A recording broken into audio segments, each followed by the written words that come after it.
So some students have asked me what is this S in the Hamilton-Jacobi equation. So I told you that, okay, you can write down this H, and H can be, H can have certain expression, the Hamiltonian. And I said that in that expression, you just replace this H by del S by del T with minus sign, and you replace P by, the momentum, generalized momentum, by del S by del R. So some people had asked me, what is this S? Now this S is nothing but just the action. Okay, so I just used another symbol, and you could very well write it action. So Hamiltonian is minus del of the action by del T.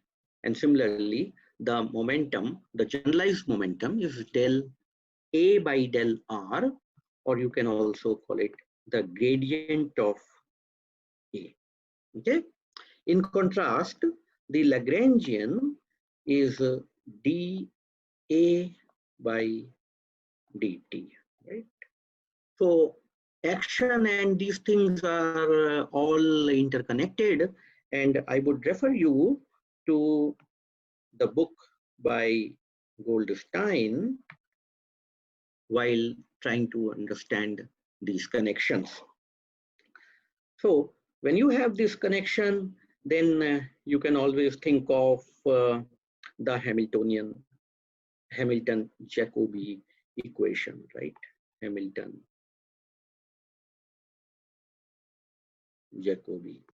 equation.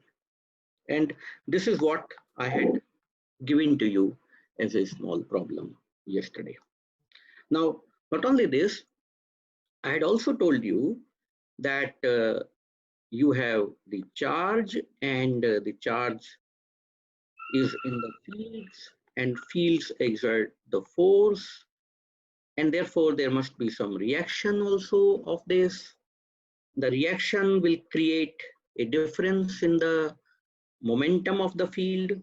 The field momentum is given as Q by CA, right? So this is the field momentum.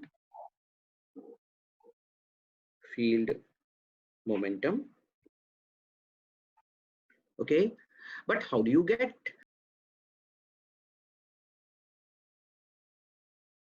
the change in the field momentum? Is all momentum has to be made, that has to appear in A. And then someone had asked me, how does this A change? So A can change in two ways. One is because it may be a function of time. So it may be automatically a function of time for the fields. The fields might be fluctuating. But this is not important at this stage. What is important is A must change due to the motion of the charge, right? Because this charge is moving, and this charge, as a result of the force, will have traveled certain displacement. Therefore, there is another source of change in the vector potential, and that should come from dr. Right? So that should come from dr. It means that when you talk of the rate of change of the potential, so dA by dt, it will include two terms. It will include del A by del T. I had given you this hint yesterday. And then I asked you, what is the next thing in this? So you have to fill up here. Okay. And this has the contribution coming from dr.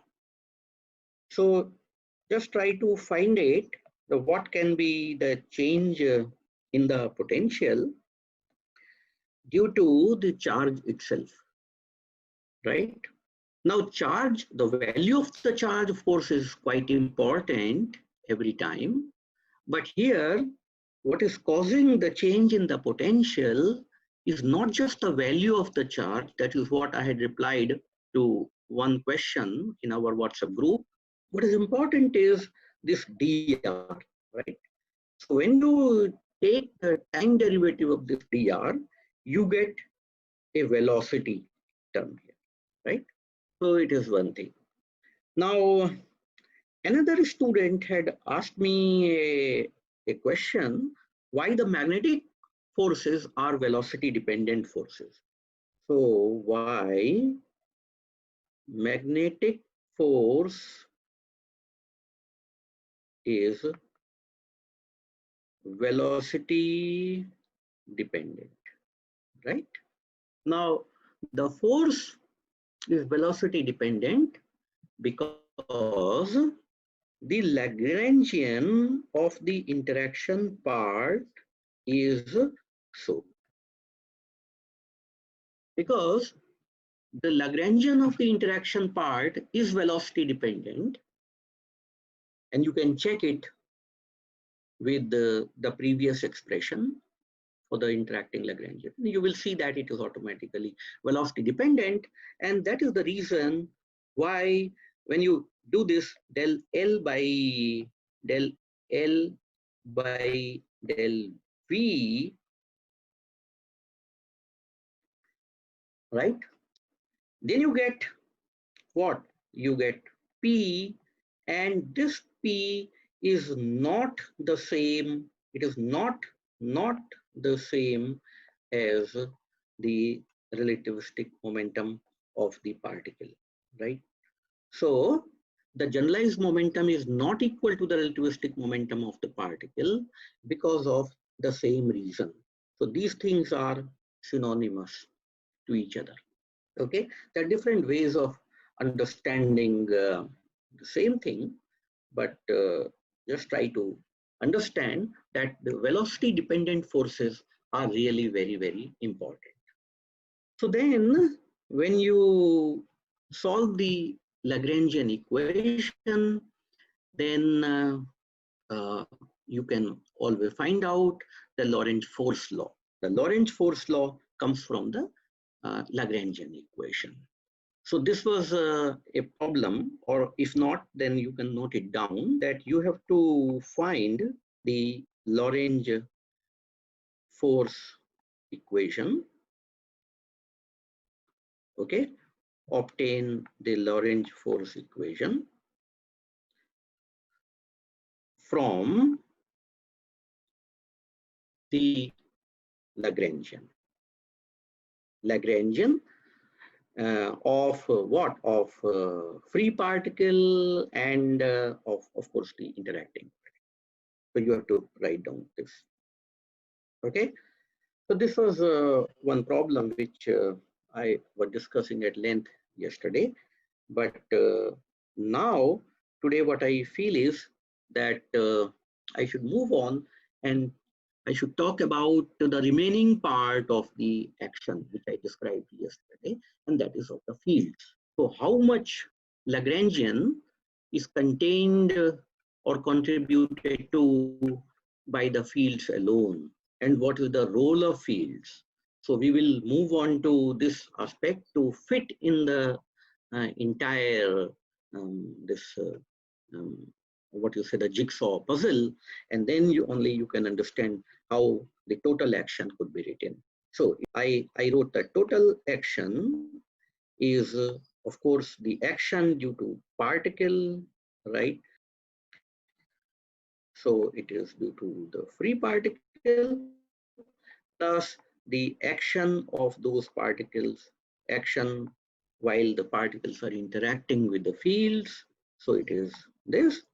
And then the third important thing, which I was missing until now, is the action due to the fields. All right. So we will consider this thing. And if we have just the fields, we call it what? We call it the free fields, right? So you can also write it as free fields. Okay, that means the fields alone, nothing else. The fields alone are called the free fields, right? So how to calculate the action of the free fields?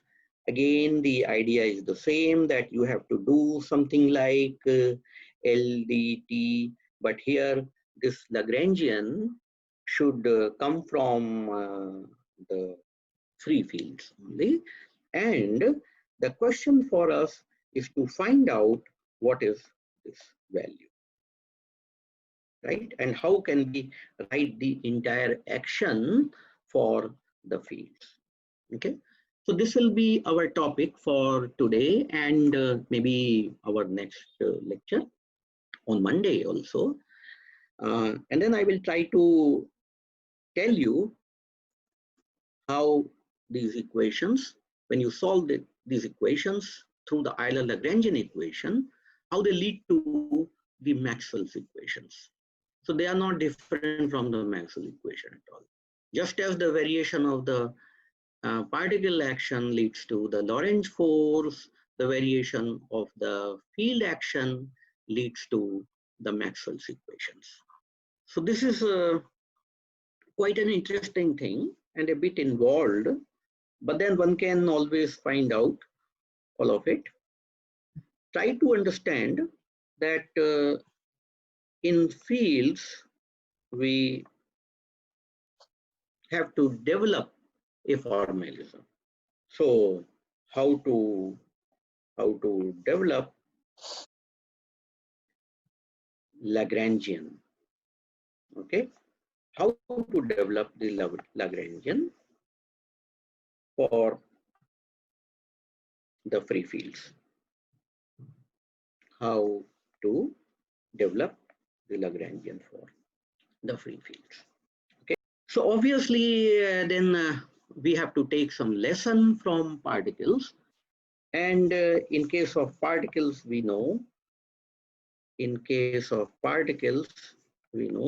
we can write down the Lagrangian. Lagrangian could be written, let's say, as for non-relativistic case as half mv square minus, one could write something like a potential if it is not free, right? And then you can always find out what is del L by del V. So this comes out to be, let's say, MV.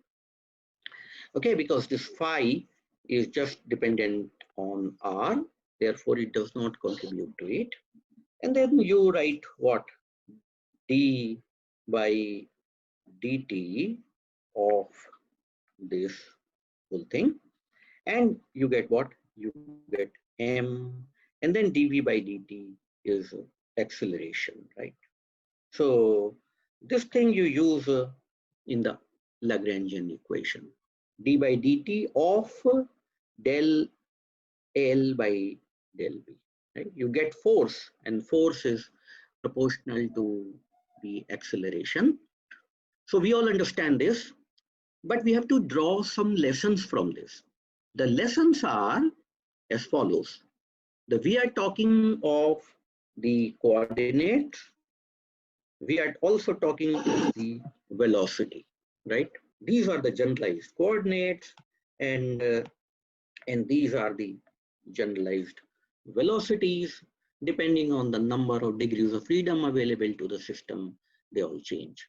The question is how to write the Lagrangian. Lagrangian is quadratic in V square. When I say quadratic, I mean it is V square. So quadratic in velocity, right? What is velocity? By velocity, we mean here the generalized velocity. And as a result of which, you can see that when you take del L by del V, you get the first derivative. And when you take the derivative with respect to time, here, look here, then you get the acceleration. So another lesson for us is that the Lagrangian of the system should be quadratic in the generalized velocity. It should be quadratic in the generalized velocities. Now, can we do something similar for the fields? Now, what are the fields? The fields are infinite dimensional objects, right? Because they are present everywhere. By definition, the fields are present everywhere.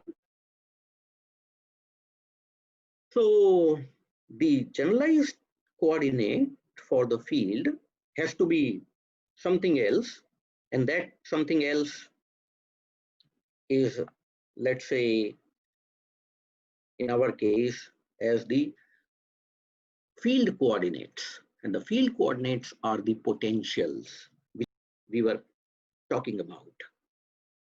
So generalized coordinates of the fields are basically the potentials of the field. And there are four potentials. So you have the scalar potential and three components of the magnetic potential, A, or the vector potential also. Also, when you talk of V, this is obtained by not only by time derivative of this, because in general you should not just have the time derivative.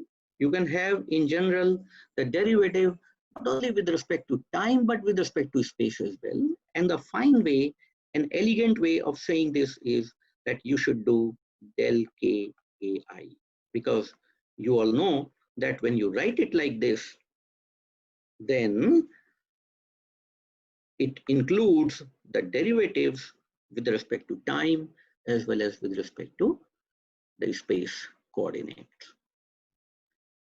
So this is a kind of change that we have to understand while moving to the field formalism. Thirdly, the Lagrangian of the fields cannot be just like the Lagrangian of the particles, because particles, as I said, are not infinite dimensional. They have certain locations, right? They can be here or there like this, but the fields have to be defined at each and every point.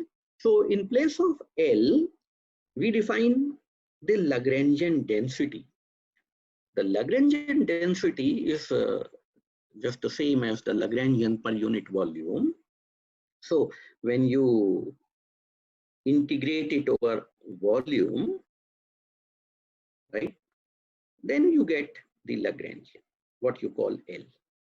So this L is what? It is, as you can see, the Lagrangian density. This L is Lagrangian, and d3x is the ordinary volume. So if you like, you can call it dx, dy, dz. Okay, and using this action could be written as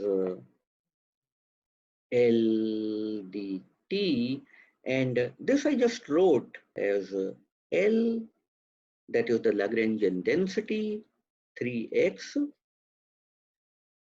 d3x and dt.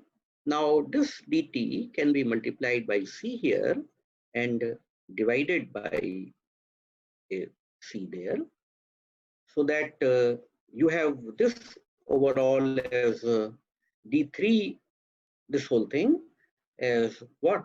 As d4x, right? So you can call it d4x.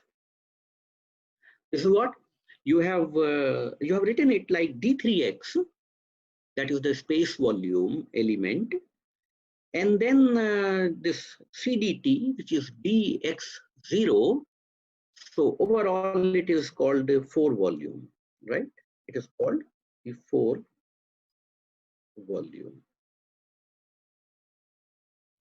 4 volume. Okay, and 4 volume is Lagrangian variant. So please see that I have now written the action as what? L d4x. Okay, and this is Lagrangian variant, right? this is Lagrangian invariant, and this is also Lagrangian invariant. So at this stage, I can give you a small problem to show that D4x is Lagrange invariant, okay, or a Lagrange scalar. So you have to put 1 by c factor also, and then you write L D4x, okay, fields. So now L for the EM fields, right? How do you get the L for the EM fields?